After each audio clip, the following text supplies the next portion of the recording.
Buried beneath layers of forgotten myth and dust-choked history was a ritual so savage, so intoxicating, that it defied the bounds of civilization itself. It wasn't just a festival, it was a transformation. A blood-soaked carnival of death and glory where men became gods or demons.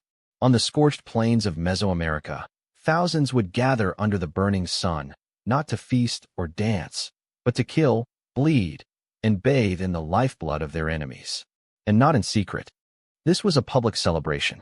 Cheering crowds, beating drums, warriors who believed that spilling human blood, warm, fresh, and gushing, fed the universe itself. It was called Tlacaxipehualiztli, and it made the gladiators of Rome look tame. Here, captives weren't just sacrificed, they were stripped, armed, and forced to fight their executioners, for sport. The winners? Rewarded with death. The losers? Skinned alive. But this wasn't madness. It was sacred, cosmic, divine, and it all ended in a way no one could have predicted. Welcome to the bloodiest celebration you've never heard of. Now, let's go back. It began not with blood, but with divinity. Long before Spanish ships carved through the Gulf of Mexico, long before a single musket was fired into Aztec flesh, there was only the sun, and the gods who demanded it never go dark. In Aztec belief, the universe was in constant peril. The sun, Tonatiuh, needed fuel. Not firewood, not prayers, blood, beating hearts, torn flesh. Only the essence of human life could keep the cosmic balance intact. And so, the Aztecs did what they believed was necessary. They gave the gods what they demanded. At the center of this theology was Xipe-Totec, the Flayed Lord. He was the god of agriculture, rebirth, and goldsmiths, but also of skin, pain, and violent renewal. His priests wore human skins like robes, letting them rot off their bodies in the sun, symbolizing the shedding of old life to make way for new. And every spring, in his name, the city of Tenochtitlan erupted into a festival that stunned even hardened warriors. The ritual was called Tlacaxipehualiztli, which means the flaying of men. It wasn't symbolic. It was literal. But this wasn't chaos. It was organized, sacred, precise. It came every year like the turning of seasons. Like clockwork. March. Crops were planted. The rains returned. And with it, the need for sacrifice. To understand why thousands would watch, cheer, and participate in a month-long spectacle of flaying, torture, and staged murder, you must understand what the Aztecs feared most: cosmic collapse. They believed they were living in the fifth sun. 4 worlds had come before, and all had ended in disaster. The gods had sacrificed themselves to ignite the current sun, but it was fragile. Only human offerings could keep it burning. The result? A civilization built on war, conquest, and sacrifice. Men weren't just soldiers. They were harvesters of bodies. Every battle was a holy hunt. Warriors didn't kill, they captured. Because a dead enemy had no heart to rip out, no skin to wear, no blood to pour down the temple steps. The more captives you brought back, the greater your glory. And there was no greater stage to display it than Tlacaxipehualiztli. And this was no fringe celebration. It was state-sponsored, endorsed by emperors, carried out by priests with obsidian knives and hands soaked in crimson. For 30 days, the city became a stage of horror. Blood mixed with rainwater in the streets. The smell of rot hung thick in the air. And yet, the people rejoiced. To them, this was hope. A guarantee that the sun would rise tomorrow. The lead-up to the festival was meticulous. Months before the main event, a young man was chosen to play the role of Xipe-Totec himself. He would be treated like royalty, dressed in fine clothes, fed lavish meals, and given women to accompany him. But he knew his fate. On the first day of the festival, his chest would be opened, his heart pulled out, and his body flayed. That skin would become holy, worn by priests like sacred garments. For days, they would walk the city in their borrowed flesh, mimicking the god's rebirth. But that was only the beginning. Because the main attraction, the part that made even the most seasoned warriors grip their blades tighter, was then they were brought to the gladiatorial stone, a round platform called the Tlacaxipehualiztli. There, each man was tied by 1 foot to the center, given feathered weapons, mock swords with dulled obsidian, and made to fight elite Aztec warriors armed with real blades. The outcome was inevitable. But this was the point. This was theater. Holy war disguised as public entertainment. A chance for the people to witness the gods' hunger being satisfied in real time. And when the captive fell, the execution was brutal, but precise. A blade through the chest, a heart held skyward. Then the flaying began, not as punishment, but as offering. The skin would be worn, the blood would be consumed, and the crowd would cheer, because the sun still burned, because the world still lived. But what kind of world was this? One where pain was praise, where death was destiny, where festivals ran red, and where being chosen to die was the highest form of glory. To become a sacrifice at Tlacaxipehualiztli, you didn't need to sin. You didn't need to commit a crime. You just needed to lose a war. And in the Aztec Empire, war was constant. But not for land, not for riches, for people. The Aztecs waged what they called flower wars, ritual battles with rival city-states like Tlaxcala and Huexinco. These weren't genocidal campaigns. They were harvests. Harvests of human life. Elite warriors, some just teenagers, trained from birth to fight not to kill, but to capture. It was a game of skill, agility, and strategy. The goal wasn't annihilation, it was supply. Because the gods demanded tribute. The sun demanded hearts. And the city demanded a show. Once captured, prisoners were treated differently depending on their status. Some were saved for other rituals. Others became temple laborers, slaves, or were kept alive for years. But the finest, fiercest, most defiant captives, those who had fought valiantly and shown courage in battle, were chosen for the ritual combat of Tlacaxipehualiztli. It was considered an honor and a death sentence. The chosen were often paraded like champions, their bodies painted, adorned with feathers, given ceremonial names. They were fed well, sometimes allowed to speak to the crowds, even joke. Their strength was praised, their defiance admired. But the Aztecs believed the more noble and worthy the sacrifice, the more potent the offering. So these men weren't executed in shadows. They were displayed like trophies, prepared like kings, then brought to the arena. The Tlacaxipehualiztli was no ordinary platform.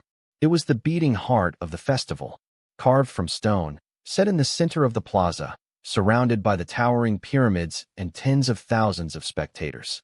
It was designed for spectacle and for blood to flow freely. Here, the captives were given mock weapons, macuahuitl swords with feathers instead of obsidian blades. Their shields were real, but worn down, their arms tied or weighed with bells.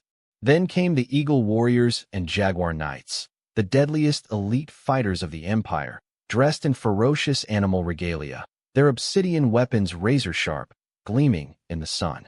The fight was uneven by design, but not immediate. The captive was expected to fight, to dodge, to swing, to scream.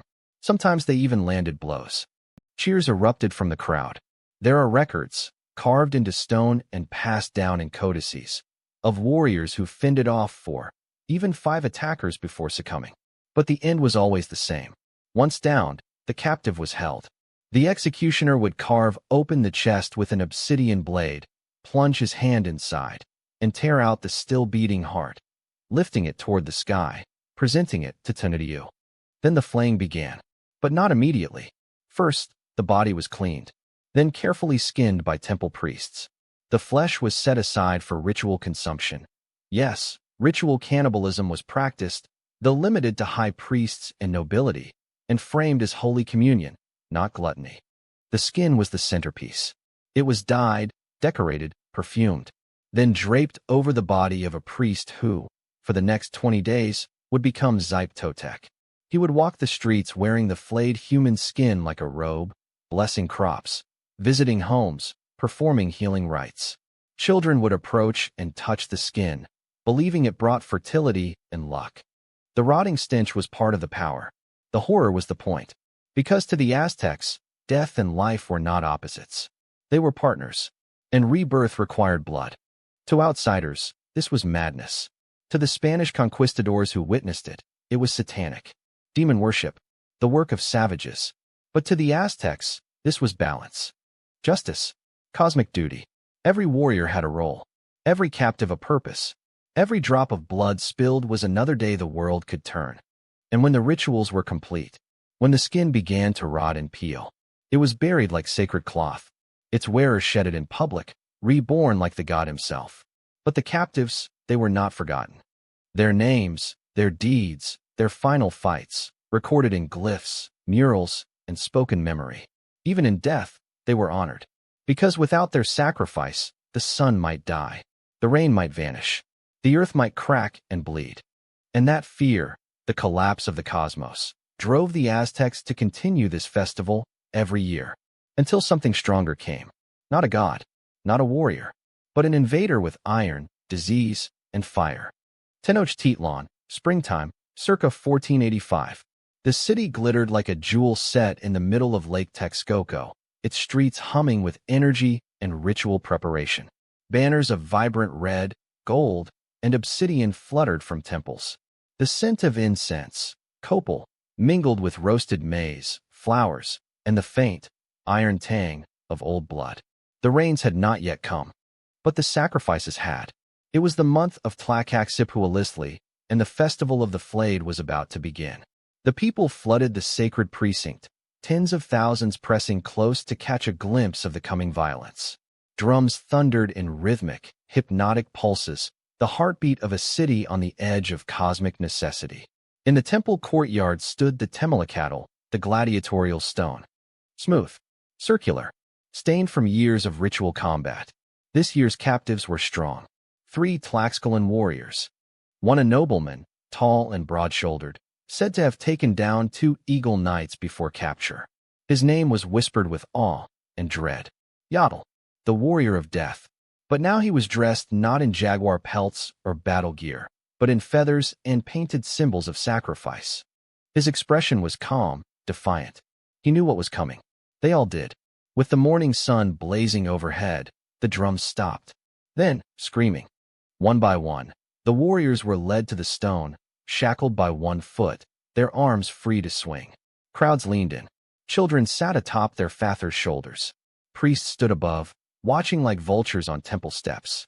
The duel began.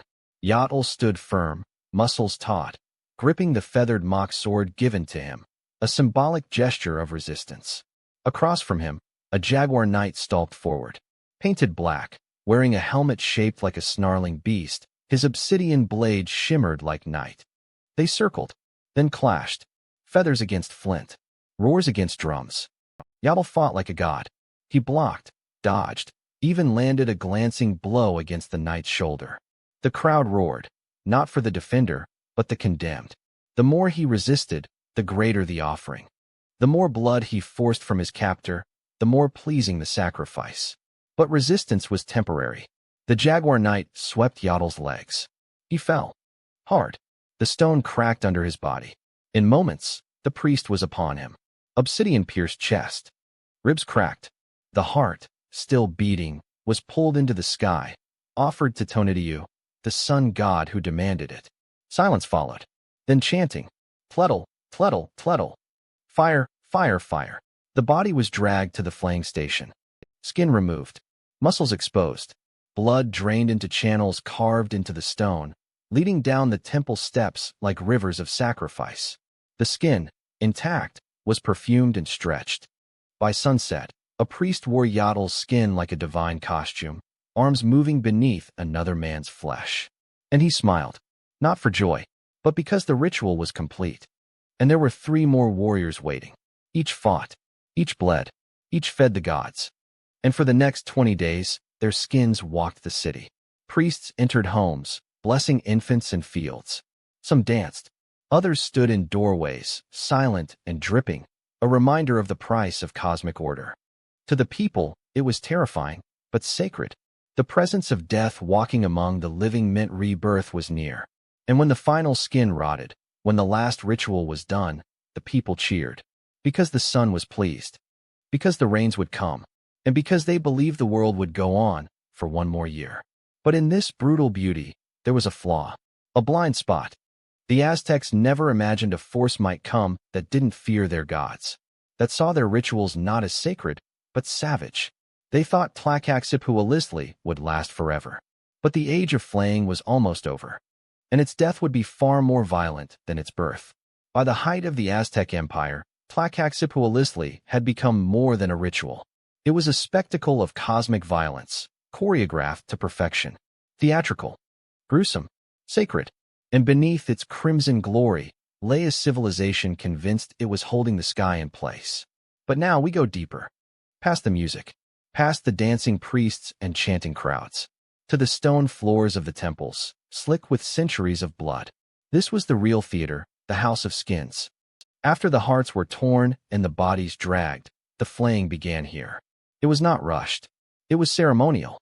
Priests, trained from childhood in the art of anatomical dissection, used obsidian blades sharper than modern surgical scalpels. They sliced with reverence, not cruelty. Each incision mapped out like scripture. Starting from the back of the neck, they peeled the flesh downward, careful not to rupture or tear. The skin of the face, the most sacred part, was removed last. Eyes still wide, mouth frozen mid-scream. Once flayed, the skin was filled with cotton to give it shape, painted with ceremonial dyes, perfumed with crushed marigold and resin. Then, it was handed to the Tlacaxipehualiztli, or high priest, who stepped into it like a second birth. The transition was complete. A man became a god. Aztec, the flayed lord, had entered the world again. The priest would wear these skins for 20 full days, walking, blessing, preaching, bleeding. As the flesh decayed and stank, it symbolized the shedding of old life, like crops pushing up through rotting earth. Children were told to touch the rotting skins for luck. Pregnant women would leave offerings to the skin wearers, praying for safe births. Farmers sprinkled their first corn seeds near them, hoping for fertile soil. Every sense was assaulted. The sight of men wrapped in glistening red and yellow flesh. The smell of rot and incense. The sound of bells tied to ankles, echoing through cobbled streets. The taste of blood. Yes, blood was consumed, mixed with maize and sacred libations drunk by priests and nobles. This was communion, not for pleasure, for power. And then, the most forbidden rite of all, ritual cannibalism. Select parts of the flayed bodies, thighs, arms, were boiled with tomatoes, chilies, and maize, and served in a dish called Tlacaxipehualiztli. Only high priests, royal family members, and war captains partook. To eat the flesh of the sacrificed was to consume divine essence. Not everyone approved. Even within Aztec society, the act was seen as extreme. But during Tlacaxipehualiztli, these taboos vanished. The boundaries between man and God were erased. For those 20 days, blood was not horror. It was hope. The streets ran with it. The temples were painted in it. Even the skies seemed to drink it in. The rains often began just days after the final skin was buried. And yet, outside the Valley of Mexico, whispers of disgust and fear grew. Rival tribes, already enemies of the Aztecs, began forming secret alliances with outsiders. They saw Tlacaxipehualiztli not as a religious necessity, but as evidence of barbarity. They hoped that if a new power came, this ritual would be the first to burn. That power arrived in 1519. Steel, gunpowder, crosses, and a man named Hernán Cortés. The Spanish invaders saw the flayed skins, the blood-slick altars, the chants echoing from pyramid steps, and recoiled. To them, this wasn't holiness. It was hell. Catholic friars later wrote that Tlacaxipehualiztli was the work of Satan himself, a demonic inversion of Christian truth. The image of priests wearing human skin became one of the most horrifying symbols of the Aztec world to Europe. It was used to justify destruction, conversion, eradication. But before the flames, before the blades of Spanish conquest fell on temples and tongues alike, Tlacaxipehualiztli was still held one final time. In 1520, the festival that year was as grand as ever. The Tlacaxipehualiztli stained even darker. The skins worn proudly. The gods fed generously. But somewhere, in the watching crowd, Spanish spies took notes. They learned how the festival worked, who the priests were, where the captives were held. And they waited. A year later, after betrayal, war, and the infamous massacre at the Templo Mayor, Tlacaxipehualiztli vanished, forever. Temples were razed. Priests were slaughtered or forced to convert. Rituals outlawed. Codices burned. And the last skin of Aztec rotted in silence. Never worn again. By 1521, Tenochtitlan was dead. What was once the most dazzling, complex, and feared empire in the Americas had been reduced to rubble and corpses. The sacred pyramids of the gods were torn down stone by stone. The great canals ran red with the blood of warriors, priests, and children. And the ancient sun rituals, which had burned so brightly for centuries, were extinguished with brutal efficiency. Among the first to be destroyed was Tlacaxipehualiztli. To the Spanish, it wasn't just a pagan festival. It was the embodiment of everything evil, the most visible, unforgettable example of what they saw as demonic religion. There was no room for negotiation, no room for reform. It had to be wiped out. And so it was. The Tlacaxipehualiztli, once the centerpiece of ritual combat, was buried under layers of stone and Christian altars. The priests of Aztec were either executed or forced into silence, their tongues burned, their temples dismantled and built over with churches. The Flayed Lord himself, once revered as the symbol of life and renewal, was condemned as a devil. Even the name Tlacaxipehualiztli, once spoken with awe, was banned. Those caught referencing the old gods were punished. The knowledge of the festival was driven underground, spoken only in whispers by elders who remembered but dared not teach. But memory has roots. In remote villages, fragments of the ritual clung to life. Masked dances, effigies, whispered prayers over crops. The flame was gone, the blood hidden, but the heartbeat of the gods, muted, yet defiant, still echoed. Meanwhile, the Spanish chroniclers, horrified by what they'd seen, couldn't help but record it. Friars like Bernardino de Sahagun documented the festival in painstaking detail, convinced they were archiving a nightmare. What they didn't realize was that they had preserved history. And through their writing, Tlacaxipehualiztli would survive, not in flesh, but in ink. For centuries, the flayed god remained a ghost, a monster in the margins of European books, an embarrassment to modern Mexican identity. But in recent years, something strange began to happen. Archaeologists uncovered Tlacaxipehualiztli stones buried beneath the ruins of Mexico City. Ceramic effigies of Aztec were unearthed, his flayed face carved with unsettling serenity. And among indigenous communities, artists and scholars began reclaiming the story, not as a celebration of violence, but as a symbol of spiritual power, of the complexity of pre-Columbian belief systems. A culture where life and death weren't opposites, but one and the same. The horror of the festival remains. The blood was real. The skin was worn. The hearts were torn from living chests. But so was the meaning. To the Aztecs, these were not crimes. They were sacrifices, a divine trade to keep the sun alive, the crops growing, the rains falling. They believed that without these rituals, the world would end. And maybe, in a way, they were right. Because when the rituals stopped, their world did end. The sun rose again, but not for them. The gods were silent. The skins were buried. And the blood, once sacred, became history. Now, centuries later, we're left with a haunting question. What would you do to keep your world alive? Would you sacrifice comfort, morality, humanity? Would you bathe in blood? Or would you let it all collapse? The Aztecs made their choice.